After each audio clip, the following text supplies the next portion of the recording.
இங்கே பாருங்களேன், நேத்து எங்க வீட்ல ரசம் வச்சேங்க. அப்போ எங்க பாப்பாவோட ஞாபகம் வந்ததுங்க. அவ 9த் ஸ்டாண்டர்டோ, 8த் ஸ்டாண்டர்டோ படிச்சான்னு நெனைக்கிறேங்க. அப்ப எப்பவுமே ஸ்கூலுக்கு போயிட்டு வந்தா நான் தான் சாப்பாடு போடுவேன். அன்னைக்கு கொஞ்சம் வேலையா இருந்தேனா, அவ வந்து சாப்பாடு கேட்டா. அப்ப "பாப்பா நீயே போய் சாப்பிடுன்னு" சொன்னேன். அதுவே போட்டுட்டு வந்து சாப்பிட்டுட்டு இருந்தது. அப்படியே எங்க பெரிய பாப்பா வந்தது, பையன் வந்தான். எல்லாரும் அவங்கவங்க சாப்பிட்டுட்டு இருந்தாங்க.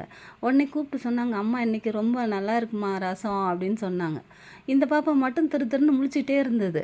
உடனே மறுபடியும் போய் சோறு போட்டு வந்து மறுபடியும் சாப்பிட்டுச்சு. "என்ன பாப்பா எல்லாரும் நல்லா இருக்கு நல்லா இருக்குன்றாங்க. நீ மட்டும் கம்முன்னு இருக்க. உனக்கு நல்லா இல்லையா?" அப்படின்னு கேட்டேன். "எங்க நல்லா இருக்கு? உப்பும் இல்ல, காரமும் இல்ல, எதுவுமே இல்ல.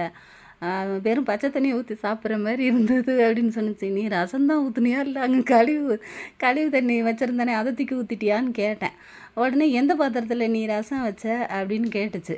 உடனே போய் பார்த்தா, அது அந்த கழுவி வச்சிருப்போம்ல தண்ணி, வழக்கமா தூக்கி தூர ஊத்திருவேங்க. அன்னைக்கு தான் பார்த்தா அங்கன வச்சுட்டு வந்துட்டேன் மறந்த மாணிக்கு.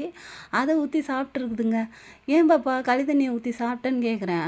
அதுலயும் தானே கொத்தமல்லி, கருவேப்பிலலாம் கிடந்தது" அப்படின்னு பதில் சொன்னா பாருங்க. அத பார்த்த உடனே எங்களுக்கு சிரிப்பா வந்ததுங்க.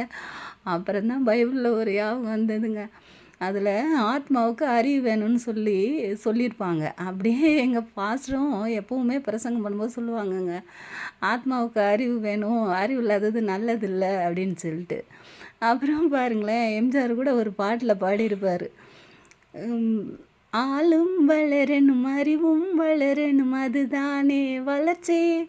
உன்னை ஆசையோடு ஈண்டவளுக்கு அதுவே நீ தரும் மகிழ்ச்சி" அப்படின்னு சொல்லி எம்ஜிஆர் வள்ளி இருக்குங்க.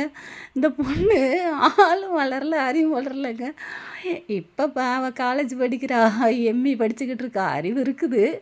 இருந்தாலும் எனக்கு அந்த ஞாபகம் வந்தது. உங்க வீட்ல இந்த மாரி ஏதாவது நடந்திருக்கும்ல?